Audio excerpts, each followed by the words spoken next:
Fellowship. Hope you've had a great week. Hope you're looking forward to a great weekend. Time to relax, do something a little bit different. Just wanted to give you a brief update on various things that are going on. One of the things I want to let you know about that I'm real excited about is we are in the process of moving towards live streaming our services. As you probably know, on Sundays, we're available both in person and online. And online, we have been pre-recording the service all throughout the whole COVID crisis. God's provision, He's provided us with the expertise and even the funding, and we are in the process of starting to move towards live streaming. So watch for that. There will be details at the website, but we're excited about that. Hopefully by mid-July or so, we might be able to be live streaming, and I think you're going to enjoy that more, even for those of you that are still needing to stay at home. You know, that just reminded me of something that I wanted to put out in front of you as well.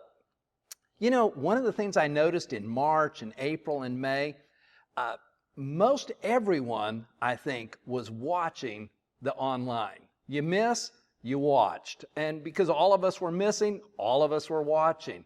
You know, that's a great pattern that I think all of us need to make a commitment to keep going with. You know what? Now that things are loosening up and we're starting to travel, I want to really challenge you. If you miss, go back and watch the online. Go back and watch that live stream. That's one of the reasons we're moving there, is so that you can stay in touch and stay connected with us. Hey, a few other details wanted to bring you up on. As some of you probably know, the students have been meeting for most of the month of June on Sunday evenings. They're going to start meeting on Sunday mornings as well on July 12th. And so along with our community group that's meeting, the students will be meeting at 9:30 on July 12th, and I think that's going to be a great addition to their ministry. The question about children's ministry, as you just think through it, that's a difficult one. For those that don't really know or even understand the concept of social distancing, that's going to be a little more difficult.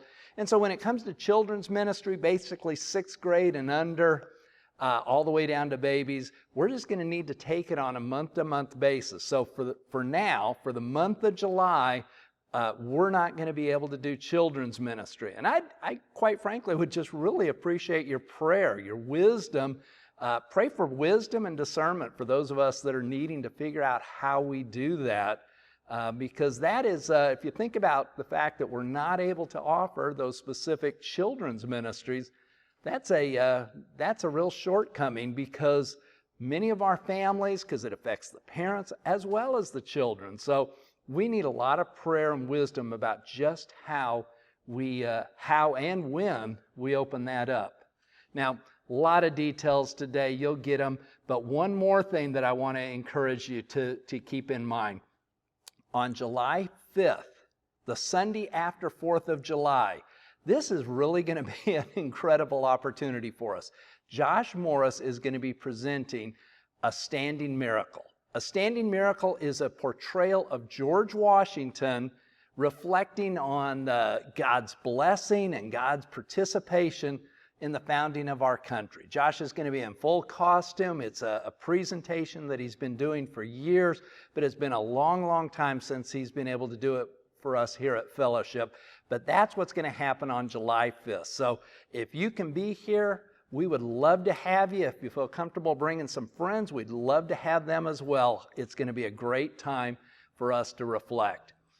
One thing I want to share with you, and then I'm going to let you go. You know, this last week I was reading in the book of Acts, and the Apostle Paul was talking about how when he was there ministering in the city of Corinth, things got really rough. I mean, things got really rough in a lot of places where the Apostle Paul was, but there in Acts 18, I mean, it was really rough. I mean, people were getting beat up. There was a lot of violence, a lot of persecution going on because people were rejecting the gospel.